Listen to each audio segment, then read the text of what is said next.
चाहिए। ऐसा ही प्रेम पूर्ण दृढ़ भाव हमारे भी अंतःकरण में हो कि हमारे आराध्य मेरी आंखों के नजरों से कभी ओझल नहीं होते। अब इसके लिए तो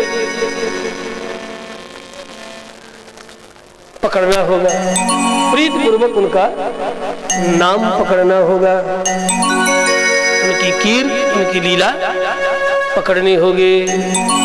जैसे गुरुदेव रविदास से भगवती मीरा ने नाम को पकड़ लिया और पकड़ करके ऐसा आलोडन प्रत्यालोडन किया कि भगवान उनकी नजरों में सदा बने रहते, कलयुग में भी कभी नजरों से अलग नहीं होते। इसीलिए मीरा गाती है, पायो जी मैंने राम रतन धन पाया, पायो जी मैंने राम रतन धन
रत्न रूपी धन जिसे सदगुरु से पाया है मीरा ने, उसी को पकड़ के रखी। फिर कृष्ण भी मिले, भगवान के सारे चरित्रों का अनुभव किया, सारे अवतारों का अनुभव किया। इसलिए प्रत्यक्ष जो मंत्र प्राप्त हो सदगुरु के द्वारा, उसे पकड़ के रखो। यदि तुम्हारी प्रीति है कृष्णावतार में तो भी चलेगा, राम का ही भजन करोगे तो कृष्ण का भी दर्शन होगा, सारे देवी देवताओं का दर्शन होगा। एक को पकड़ कर रखो जिसे सदगुरु ने तुम्हें प्रदान किया है, उसी के द्वारा सकल देवी देवताओं का अनुग्रह तुम्हें प्राप्त होगा। अब ये नहीं कि कृष्ण के प्रति प्रीति है तो कृष्ण नाम का जप करें, नहीं, तुम राम नाम का ही जप करो, उसी के द्वारा कृष्ण की भी प्रीति प्राप्त होगी। इसीलिए मीरा ये गा करके अपने भजनों के द्वारा शिक्षित किया है, राम रूपी रत्न में पाई परिणाम, मेरे तो गिरिधर गोपाल दूसरो न कोई, जाके सिर मोर मुकुट मेरो पति सोई। जपा तो राम नाम, सदगुरु के द्वारा दिया गया मंत्र जपा, लेकिन मिले कौन? कृष्ण मिले। तो कृष्ण मिले तो क्या राम न मिले होंगे? राम मर्यादा पुरुषोत्तम अवतार है,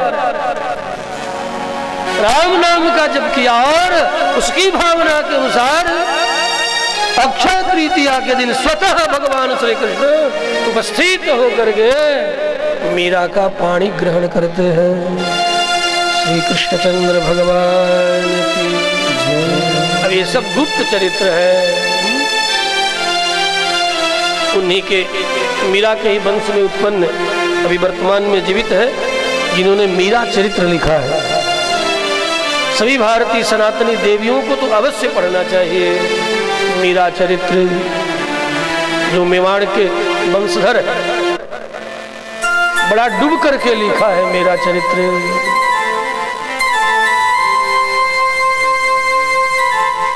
सदगुरु से प्राप्त मंत्र का जो जन भजन करते हैं,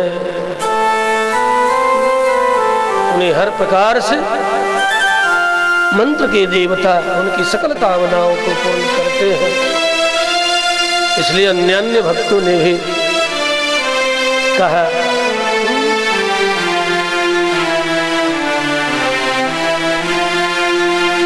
मंत्र प्रतिपाद्य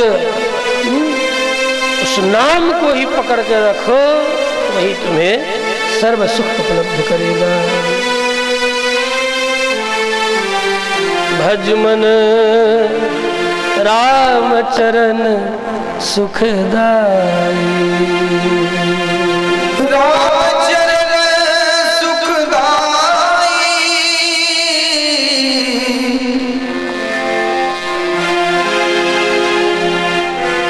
राम चरण सुखदाई, भज मन सुखदाई, भज मन राम चरण सुखदाई, राम चरण सुखदाई, राम चरण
नित्य ही नए स्वागत सत्कार। महर्षि वाल्मीकि ने निवेदन किया कि विवाह के ठीक अगले दिन प्रातः काल हुआ। सबसे पहले जाने वालों में महर्षि विश्वामित्र हैं।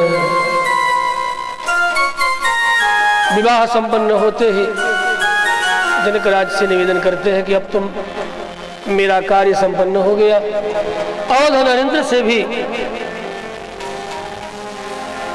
आप भी मुझे आज्ञा दें, अब तो मैं यहाँ से और उत्तर देश की ओर हिमालय की तलहटी में जहाँ कौशिकी, जहाँ से गंडकी निकलती है, मैं उधर की ओर जाऊंगा। क्योंकि जब इधर आ गया हूँ तो मुझे भी अपने बहन से मिले हुए बहुत दिन हो गया। तो विश्वामित्र अपनी बहन कौशिकी से मिलने के लिए निकल पड़े। अथरात्र्यां व्यतीतायां विश्वामित्रो महामुने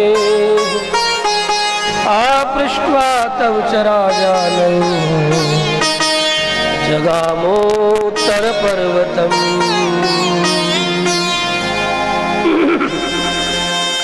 दोनों राजाओं ने बड़ा ही मान दिया है, सम्मान दिया है।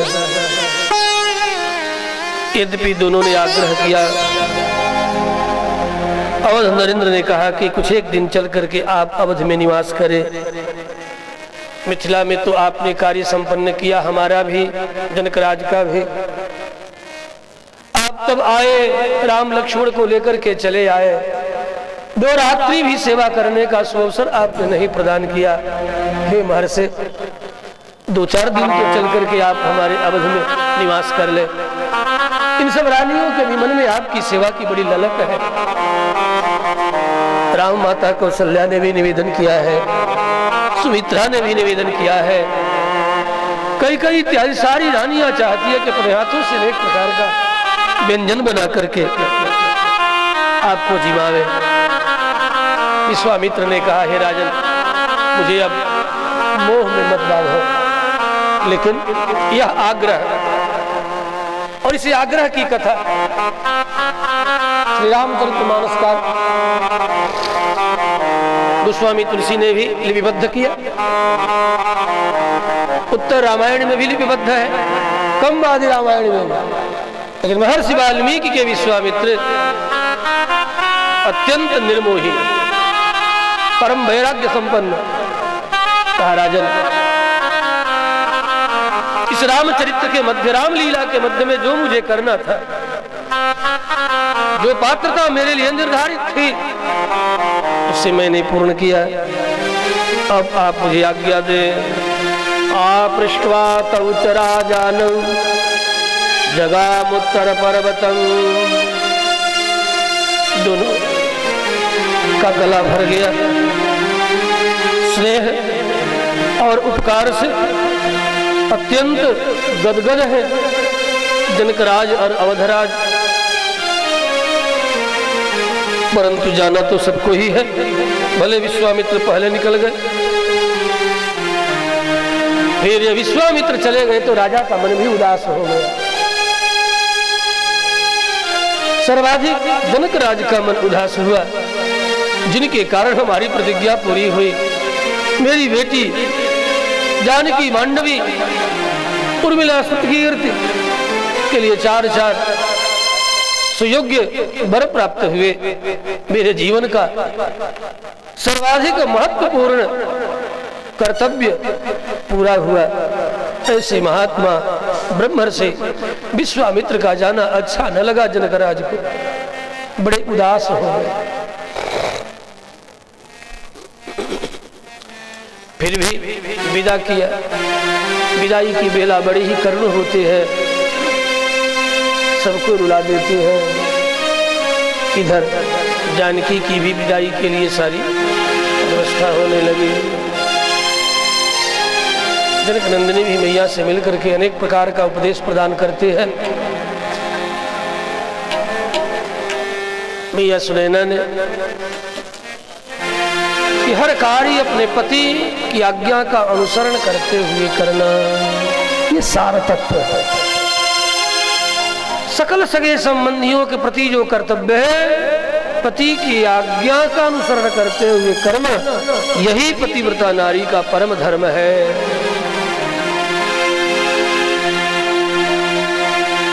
फिर माँ से, पिता से, सबसे गले लग के मिलना तो सहज है। सीता बड़ी रोई है और उससे भी अधिक सुनैना की आंखों की पुतलिका है जानकी।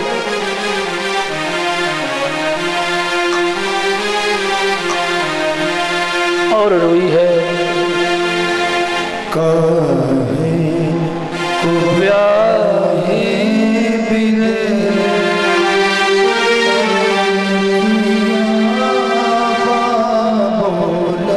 मेरे, काहे को ब्याहे बिने लगिया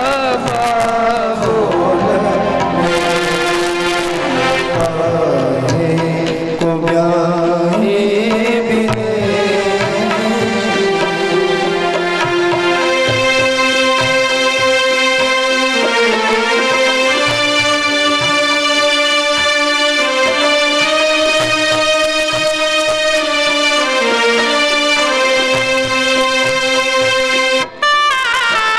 सबका गला भर गया है। जगत की सारी नर नारियां गदगद कंठ होकर के रोदन कर रहे हैं।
बिलखते बिलखते करुण क्रंदन करते हुए विदाई हो रही है। डोली पालके उठ गए। अनेक प्रकार का उपहार जनकराज ने प्रदान किया है। पीछे पीछे अनेक ले चलने वाले कहार भर भर करके अनेक तरह की सामग्रियां। अवधराज ने कभी कुछ कहा नहीं, कहना भी नहीं चाहिए। बिन मांगे जनकराज ने इतना दिया कि बार बार मना कर रहे हैं कि क्या होगा। जनकराज कहते हैं अवध के पुरजन परिजन सब में बांटकर मुझे निहाल करेंगे।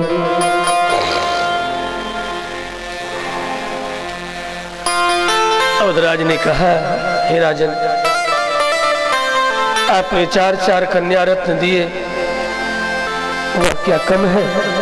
ये सब इतनी सामग्रियां पीछे पीछे दौड़ा रहे हैं। हम लोग अत्यंत प्रसन्न हैं।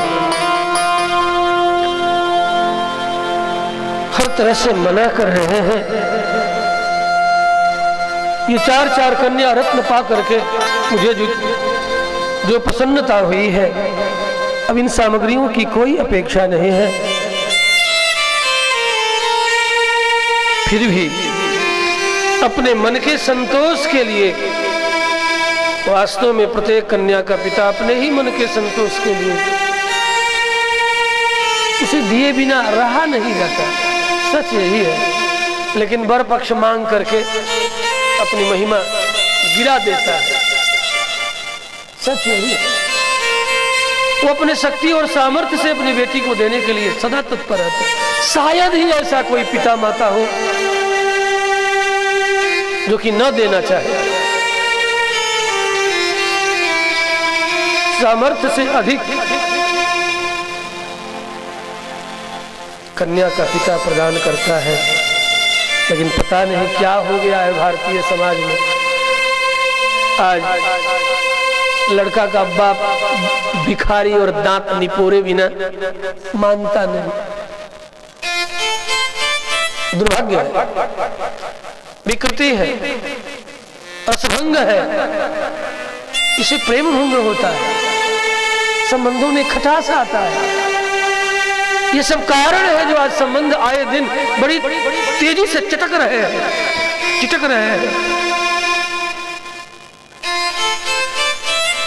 ये रामायणी कथा हमें मांगने का उपदेश नहीं करती। यही हमारी संस्कृति है, यही हमारी मर्यादा है। जानकी के वियोग में नर नारी क्या पशु पक्षी भी रो रहे हैं, यहां तक ये झाड़ फानूस भी रो रहे हैं। चेतन तो चेतन, घर आंगन भी रो रहा है।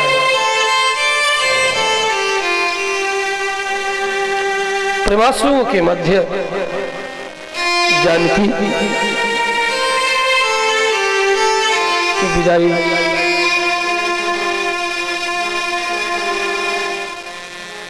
मानो जनकराज कह रहे हैं, याद होगा आपको, बाबुल की दुलाई लेती जा तुझको,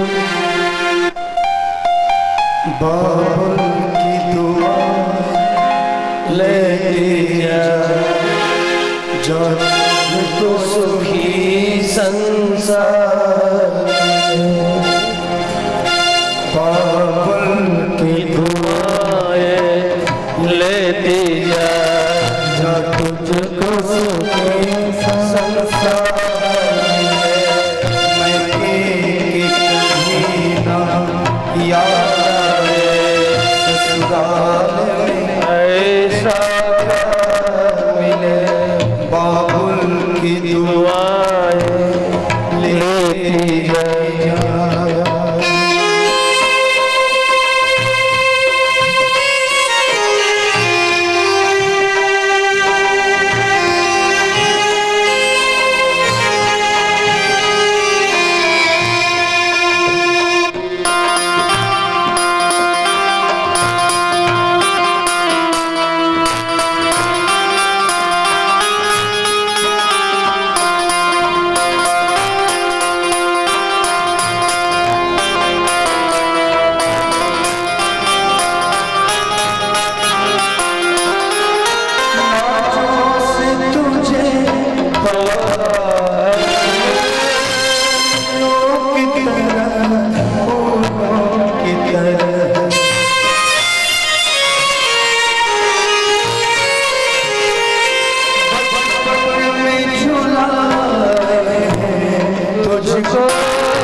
सारी बारात निकल पड़ी।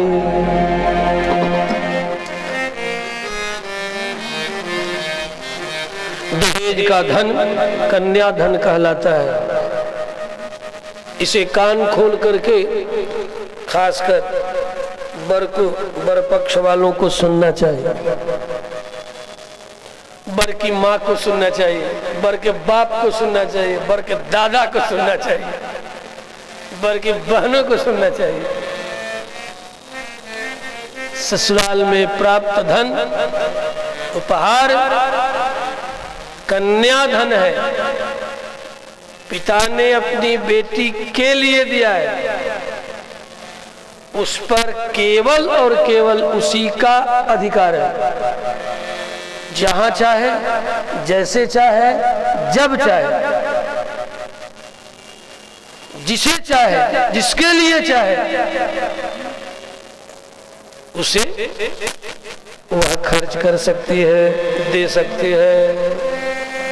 उस पर पति का कोई हक नहीं, सास का कोई हक नहीं, ससुर का कोई हक नहीं। लेकिन आज तो छाती अड़का के लगता है कि सब हमारा ही, उसका तो कुछ है ही नहीं। यहाँ तक कि उसके शरीर के वस्त्र पर भी अपना अधिकार समझते हैं। दुर्भाग्य ये भावना, ये विकृत भावना। अच्छा, एक भी वर पक्ष वाले बताओ, सब किसी न किसी बेटा बेटी की माँ पिता हो, दहेज में पाए धन से कोई धनवान हुआ है आज तक? कोई भी अंगुली उठा करके विश्व के भारत के कोने कोने में देख रहे कि कोई दहेज पाया हो करोड़ों लाखों, और उस धन के द्वारा वो धनवान हो गया हो दुनिया में। उपहार में पाया गया, जैसे पाया जाता है बिना श्रम के, उसी तरह वह बिना श्रम के चला भी जाता है, वो ठहरता नहीं है। वो न वर के पास रह जाता है, न कन्या के पास रह जाता है। हाँ, और अब तो और ज्यादा इसलिए खर्च हो रहा है कि कन्या मौन हो जा रही है, क्या करे, क्योंकि सास ससुर साहब इतना अधिकार जमा रहे हैं, तो चुप लगा जाती है। और उस चुप्पी का परिणाम और तेजी से बर्बाद होता है, तेजी से खर्च होता है। आज तक कोई भी दहेज में प्राप्त धन से धनवान होता हुआ देखा गया हो, ये नहीं दिखाई पड़ता। हमने देखा है, अभी कई लड़के लड़कियों की शादी हम भी कभी कभी यहाँ वहाँ जोड़ गांठ कर देते हैं। ठीक है स्वामी जी, ऐसा करते हैं कि मुझे पैसा नहीं चाहिए, और लड़के सब बाहर ही, लड़का लड़की सब बाहर ही रहते हैं। उस सर में वो भी है, उसी सर में वो भी है, तो क्यों नहीं इसी पैसे से एक फ्लैट ले लिया जाए। अभी हमारे सामने सब आता रहता है, चलिए जब करते हैं फ्लैट ले लिया जाए। अच्छा, मैं देखता हूँ जिन लोगों के लिए मैंने फ्लैट खरीदवा दिया, ठीक है लड़की वाला खरीद देंगे फ्लैट, और जिनका खरीदा रहा नहीं, साल 2 वर्ष के भी ट्रांसफर हुआ और फ्लैट का सब पैसा जैसे तैसे हो गया, खत्म हो गया, नहीं बचा नहीं। बाद में वो लड़का वाले पछतावा करते कि व्यर्थ के मुख भी हमने खोला, प्रतिष्ठा भी गई और रहा भी नहीं, औने पौने दाम में बेच करके भागना पड़ा। और कुछ संजोग ही ऐसा बन गया। ये बिल्कुल घटित घटना आपको मैं बता रहा हूं। एक दिन ऐसे ऐसे बहुत से घटना, और जो कुछ नकद मिल गया वो तो समझो डीजे से लेकर के नाच गान में ही, अब खाने पीने में ही एक आइटम के बदले 10 आइटम, क्योंकि अब लड़की वालों ने दिया जो है 50 लाख 1 करोड़ है? अब दिया है तो भला कैसे 1-2 आइटम पर ही काम चला, तो बफे सिस्टम, और हजारों सैकड़ों काउंटर लग गया। दिखाना जो है 2-4-10 काउंटर से भी काम चल जाता है, मान लो ठीक है, लेकिन नहीं, सैकड़ों घूम घूम करके काउंटर लगा है। लोग जितना खाते नहीं है बफे सिस्टम में, लोगों ने कहा कि ये बर्बादी से बचने का रास्ता है, और हम लोग देख रहे हैं कि बफे सिस्टम में जितनी बर्बादी होती है वो बैठा करके पंक्तिबद्ध होकर के खिला दो, उसमें तनिक बर्बादी नहीं होती। लोग पूछ पूछ करके प्यार से देते